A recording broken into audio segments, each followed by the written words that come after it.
Hello everyone. Mango agriculture in Australia has emerged as a thriving industry, contributing significantly to the national economy and agricultural diversity with favorable climatic conditions and innovative farming methods. Australia has become a prominent country in the global mango market.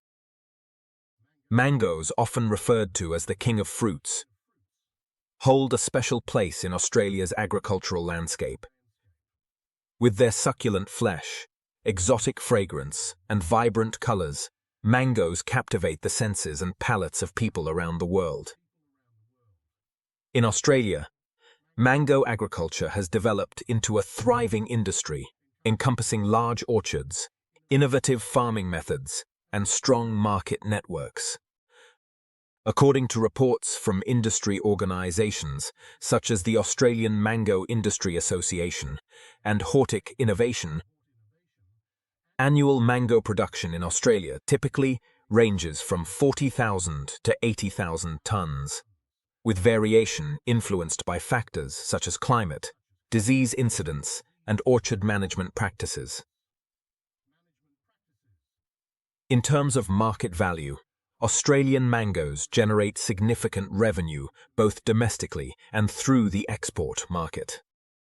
Domestic mango consumption in Australia remains high, with consumers enjoying fresh mangoes as a seasonal treat and incorporating them into a variety of culinary applications, including desserts, salads, and smoothies. The popularity of mangoes as a healthy and delicious fruit contributes to steady demand throughout the year, especially during peak summer when local supplies are abundant.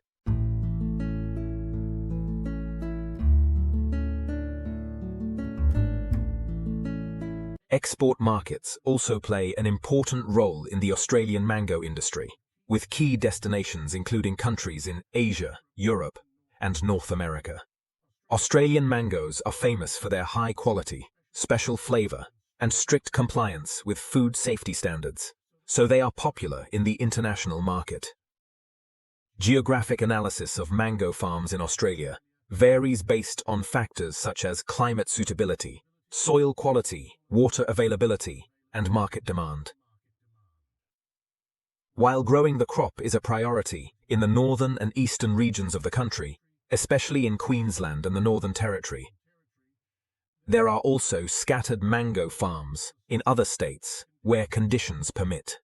Queensland is Australia's mango-producing state, with thousands of hectares dedicated to mango growing. The total area under mango cultivation in Queensland fluctuates annually, but is estimated at several thousand hectares. Queensland accounts for the majority of Australia's mango production, typically accounting for around 80% of the country's total mango production, contributing tens of thousands of tons to national output each year. Mango farms in Queensland employ large numbers of workers, especially during peak harvest season. The exact number of workers varies depending on farm size and seasonal demand, but can range from hundreds to thousands across the state. The main mango variety grown in Queensland is the Kensington Pride, also known as the Bowen mango. The Kensington Pride mango is characterized by a vibrant orange skin with occasional red tints and a sweet aromatic flavor. This variety is prized for its succulent meat and minimal fiber content, making it ideal for eating fresh, cutting into salads, or mixing into smoothies. Dubbed the king of mangoes in Australia, the Kensington Pride, also known as the Bowen mango, is one of the most popular and widely grown mango varieties in the country. The Northern Territory boasts significant mango growing areas, mainly in the top end. The total area may vary but is estimated at several hundred to thousands of hectares. Popular mango varieties grown in the Northern Territory include Kensington Pride R2E2 and other commercial mango varieties, favored for their flavor and marketability. R2E2, is a hybrid mango variety developed in Australia, famous for its large size, vibrant color, and excellent eating quality. This variety usually has orange-yellow skin, with a reddish color on the side exposed to sunlight and firm, fiber-free flesh.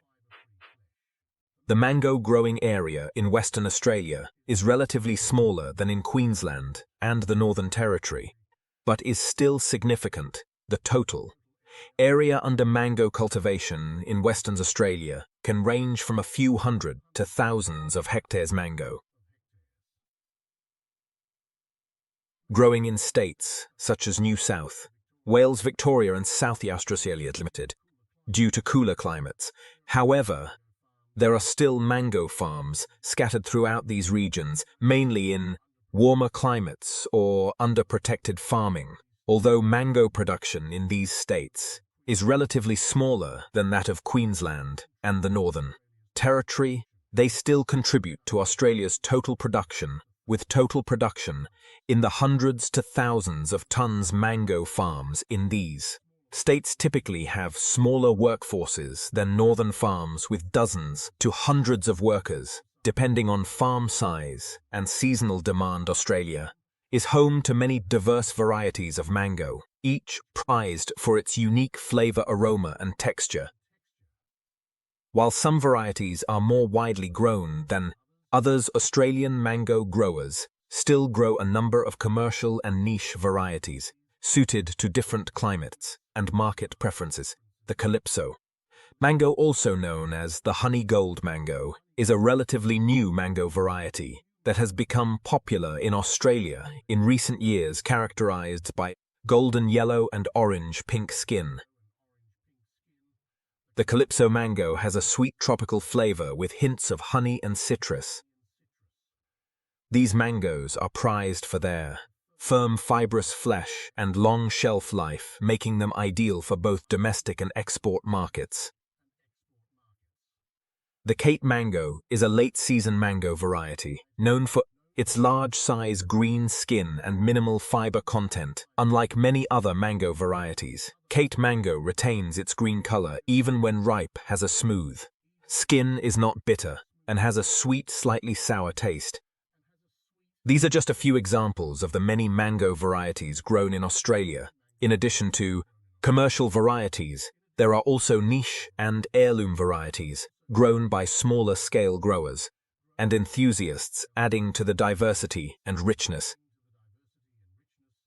of the Australian mango industry. Harvesting techniques and seasonality are important aspects of growing mangoes in Australia. Ensuring the fruit is harvested at optimal ripeness and quality. Hand harvesting is the most common method used in Australian mango orchards, especially for premium mango varieties intended for fresh consumption or the export market. Skilled workers carefully check the ripeness of each mango and gently twist or pinch the fruit off the tree using pruning shears or harvesting stakes. Although less common than hand harvesting, mechanical harvesting methods such as tree shaking or canopy shaking can be used in larger orchards to process mangoes for juicing or making produce value added products. The mechanical harvester gently shakes the tree, causing the ripe fruit to fall onto a collecting tray or conveyor belt. For harvesting, mango season in Australia typically lasts from late spring to early autumn, with variation depending on the region and specific variety. Grown early season September to November. Some early season mango varieties, such as Kensington Pride Bowen mango, begin to ripen in northern regions of Australia, such as Queensland and the Northern Territory. These mangoes are among the first to hit the market, signaling the start of mango season. Mid-season, December to February. Mid-season varieties, including R2E2, Irwin, and Palmer, begin ripening during the peak summer months. Mango production peaked during this period, with many varieties of mango available for both domestic and export markets. Late season March to May late season mango varieties, such as Keith and Calypso, ripen toward the end of the mango season, extending harvest into the fall months. These mangoes are prized for their firm texture and long shelf life, making them suitable for long-term storage and export. By applying proper harvesting techniques and closely monitoring mango seasonality, Australian mango growers can ensure that their mangoes are harvested at peak ripeness, maximizing flavor quality and market value. Additionally, careful planning and coordination of packaging and distribution channels helps optimize supply chain efficiency and meet consumer demand for fresh premium mangoes throughout the season.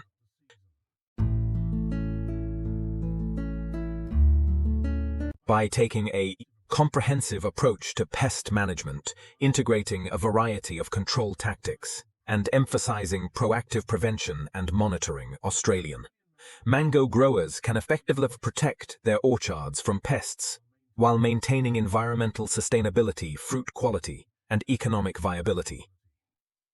Collaboration with agricultural advisors, research organizations, and industry organizations facilitates the exchange of knowledge and innovation in pest management practices, supports continuous improvement, and adapt to growing pest challenges.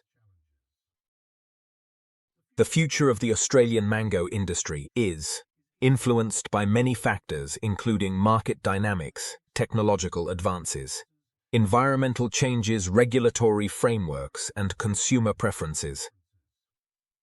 Understanding these impacts is critical so that stakeholders can overcome challenges, take advantage of opportunities, and ensure the long-term sustainability and prosperity of the industry. Embracing innovation, sustainability, resilience, and market responsiveness will be essential to shaping the future trajectory of the Australian mango industry, helping it thrive in a global market, dynamic and competitive demand, while delivering value to consumers, growers, and stakeholders. And now, I hope you found this insightful discussion about the future of the Australian mango industry.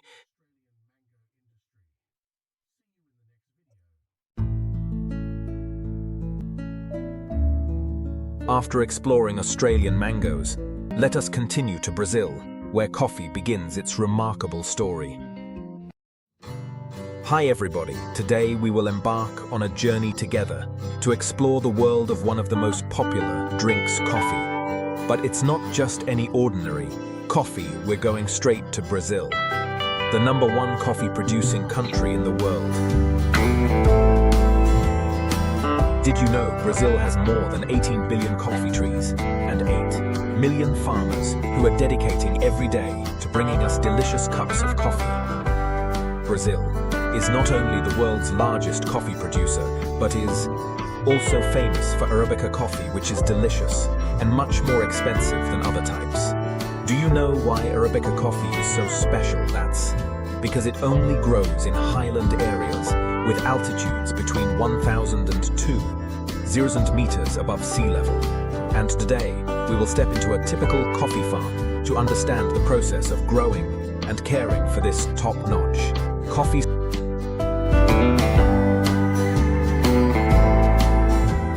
Soil preparation is the first and most important step in this process. Farmers plow fields and level the land to ensure that coffee trees can grow in the best way. After the land is ready, healthy pest-free coffee seedlings will be transferred to the field for planting. Coffee growing soil needs a pH of 5.5–6.5, loose, rich in nutrients, and well-drained. These farmers will plant about 2,000 coffee trees per hectare. In 2023, the total area devoted to coffee cultivation in Brazil will be about 251 million hectares. Coffee growing regions in Brazil mainly include the southeastern states, with Minas Gerais being the largest producer. Growing coffee isn't just about planting seeds. and hoping for the best coffee plants need meticulous care in each stage of development, from watering and fertilizing to pest control. Everything is precisely calculated so that plants grow healthily and produce high yield.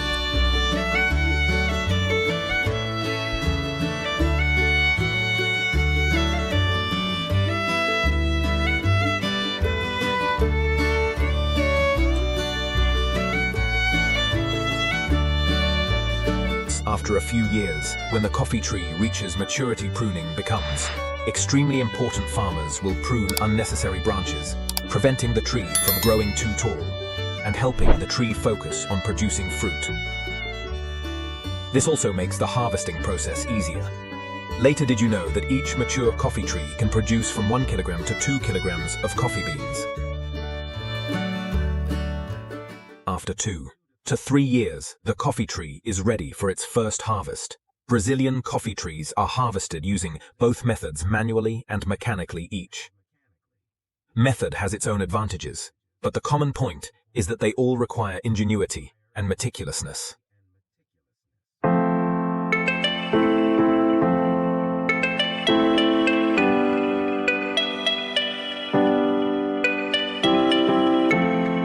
Do you want to know how a coffee harvester works? This is how coffee harvesters work. The machines shake the trees, causing the ripe coffee beans to fall. Then the coffee beans are transferred to the coffee truck. The capacity of the coffee harvesters can harvest up to 2 to 10 tons of coffee per day. The number is really impressive, isn't it?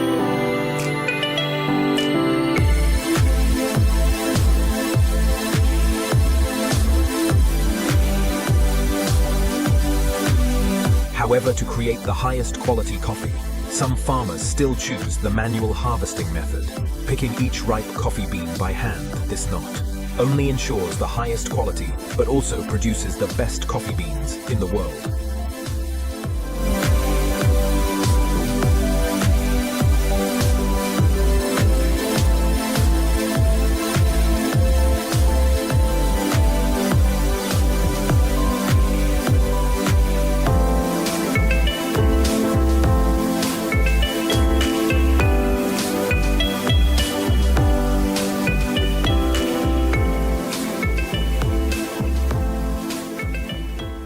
Once the coffee beans are harvested, processing begins.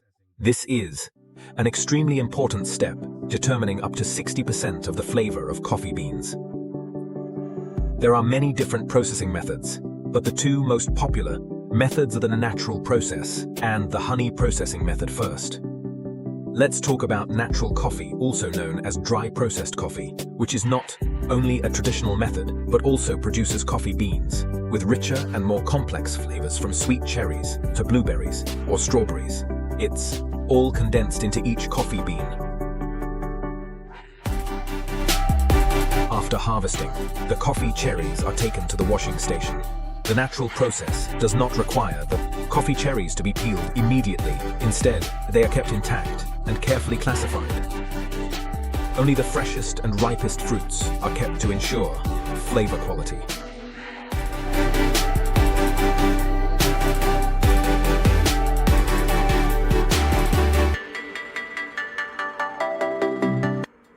The coffee cherries are then taken to raised beds, where they are dried in the sun for 3 to 4 weeks. What's special is that during this time, workers will continuously stir and sort to ensure the fruit dries evenly and is not damaged. Coffee cherries can be susceptible to mold or over-fermentation if not closely monitored. Therefore, each fruit must be carefully cared, for no detail can be overlooked. After the coffee, cherries are completely dry and reach the ideal moisture content of about 11%. They will be transferred to the dry grinding mill. Here, the coffee cherries will be peeled using specialized machines, revealing green coffee beans, the main factor that creates the delicious cup of coffee we love. Next,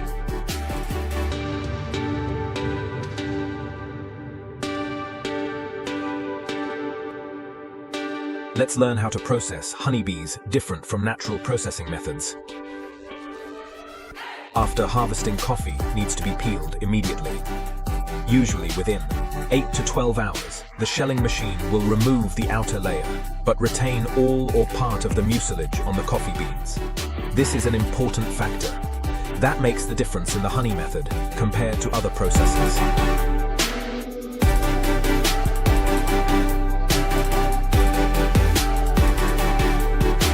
Honey coffee is classified based on the amount of mucus remaining on the beans and the way it is dried, often named by color, such as yellow honey, red honey, black honey.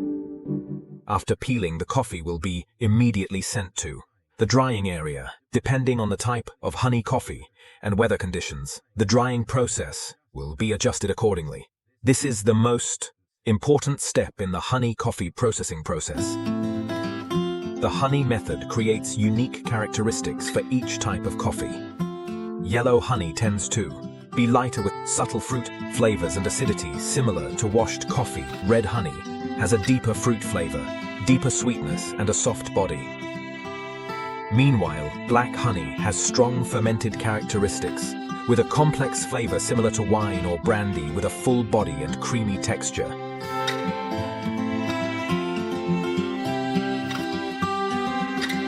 Finally, the coffee beans are ready to be exported to all over the world.